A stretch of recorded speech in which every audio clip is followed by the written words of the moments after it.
इस बात का आपको खास ध्यान रखना है कि प्रेगनेंसी में कोई भी बीमारी होती है तो उसकी अपने आप से मेडिसिन आपको नहीं लेनी है।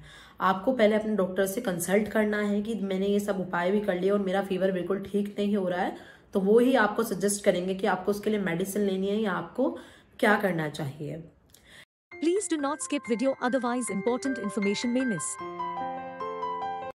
अगर आपको भी प्रेगनेंसी में बुखार हो गया है तो ये वीडियो आपके लिए बहुत बेनिफिशियल हो सकती है, तो वीडियो को बिना स्किप करे पूरा देखिए। तो देखिए, प्रेगनेंसी में बुखार से आपको कोई नुकसान तो नहीं होता है, मगर अगर आपका बुखार बहुत ज़्यादा बढ़ गया है और आपको बार बार अपना टेम्परेचर चेक करते रहना है, अगर आपको बुखार बहुत ज़्यादा हो रहा है तो वो आपको बहुत सारी प्रॉब्लम कर सकता है। अगर उसका टाइम पे इलाज नहीं किया तो आपका मिसकैरेज भी हो सकता है या फिर आपके बच्चे को कोई प्रॉब्लम भी हो सकती है। प्रेगनेंसी में बुखार होने पर आपको कुछ ऐसे लक्षण दिखाई देते हैं जैसे कि आपको वोमिट होती है, बहुत ज़्यादा हेडेक होता है, पसीना आने लगता है और ठंड भी लगने लग जाती है, बहुत ज़्यादा ठंड भी लगती है और साथ के साथ ही आपको पसीना भी आता है, आपकी पूरी बॉडी में हाथ पैर सब जगह आपको बहुत ज़्यादा पेन भी होता है। तो आप इन सब लक्षण अगर आपको दिख रहे हैं तो मतलब आपको फीवर हो गया है, और फीवर में आप कुछ घरेलू उपाय करके भी अपने फीवर को सही कर सकते हैं। तो आप ये कुछ घरेलू उपाय आजमा सकते हैं, जैसे कि आप काढ़ा बना सकते हैं। आपको क्या करना है, 2 ग्लास पानी एक भिगोने में डालना है और उसमें 6 से 8 लीव जो होती है, तुलसी की लीव जो होती है, 6 से 7-8 लीव आपको तुलसी की उस पानी में डालनी है। और जब वो पानी जितना आपने डाला है उसका 1/4 हो जाए उबल उबल के उन लीव्स के साथ, तो आपको पानी गुनगुना करके वो आपको पी लेना है। तो उस काढ़े से आपको काफी आराम लगेगा। आपको वेजिटेबल सूप पीना है। वेजिटेबल सूप आप बना सकते हैं, सारी वेजिटेबल्स को बॉईल करके उसका आप एक अच्छा सा सूप बना सकते हैं, जो सर्दियों में और अगर आप बीमार है तो आपके लिए बहुत हेल्दी होता है।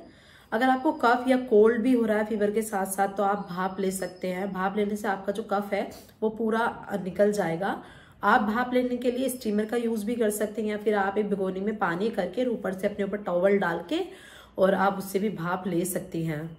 आपको फीवर में ढेर सारा पानी पीना है, अपनी बॉडी को हाइड्रेट रखना है, क्योंकि अगर आपकी बॉडी हाइड्रेट रहती है तो आप बहुत सी बीमारियों से दूर रहते हैं। तो आपको दिन में कम से कम 10 से 12 गिलास पानी पीना है, जिससे कि आपकी बॉडी हाइड्रेट रहे। आपको बैलेंस डाइट लेनी है। प्रेगनेंसी में क्या होता है कि अगर आपको फीवर हो जाता है तो आपका जो टेस्ट है, जीभ का जो टेस्ट है वो बिल्कुल चेंज हो जाता है, आपको कुछ चीजें अच्छी नहीं लगती हैं और आप खाना पीना छोड़ देते हैं। तो आपको ऐसा बिल्कुल भी नहीं करना है। आपको एक प्रॉपर बैलेंस डाइट लेनी है जिसमें मिनरल्स, प्रोटीन, फाइबर पूरे इससे भरपूर डाइट हो, वो आपको लेनी है। सारी वेजिटेबल्स खानी है, सारी दालें खानी है, जिससे कि आपको एक प्रॉपर डाइट मिले और आप बीमारी से जल्दी ठीक हो जाएं। आपको प्रेगनेंसी में अगर फीवर हो रहा है तो आपको प्रॉपर रेस्ट करना है, बाहर नहीं जाना है। जितना ज़्यादा आप आराम हो सकता है उतना आराम कीजिए, जिससे कि आपका जो फीवर है वो जल्दी से ठीक हो जाए। ये सारे उपाय आजमाने के बाद भी अगर आपको फीवर ठीक नहीं हो रहा है तो आपको खुद से ही कोई भी मेडिसिन नहीं लेनी है। इस बात का आपको खास ध्यान रखना है कि प्रेगनेंसी में कोई भी बीमारी होती है तो उसकी अपने आप से मेडिसिन आपको नहीं लेनी है। आपको पहले अपने डॉक्टर से कंसल्ट करना है कि मैंने ये सब उपाय भी कर लिए और मेरा फीवर बिल्कुल ठीक नहीं हो रहा है, तो वो ही आपको सजेस्ट करेंगे कि आपको उसके लिए मेडिसिन लेनी है या आपको क्या करना चाहिए।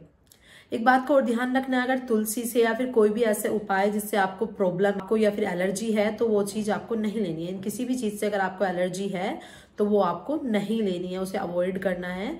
बाकी इन सब उपाय को अपना के आप प्रेगनेंसी में काफी हद तक अपने आप को फीवर में आराम दे सकते हैं। आप ठंडी पट्टी भी अपने सर पे रख सकते हैं, मतलब पानी को लो, नॉर्मल, ज्यादा ठंडा नहीं, नॉर्मल पानी लो, उसमें अपने एक कॉटन की पट्टी लेके डुबो के और उसको अपने माथे पे ऐसे फीवर में अगर टेम्परेचर बहुत ज्यादा हो रहा है और डॉक्टर के यहाँ जाने में टाइम है तो तब तक आप घर पे ये उपाय भी आजमा सकते हैं।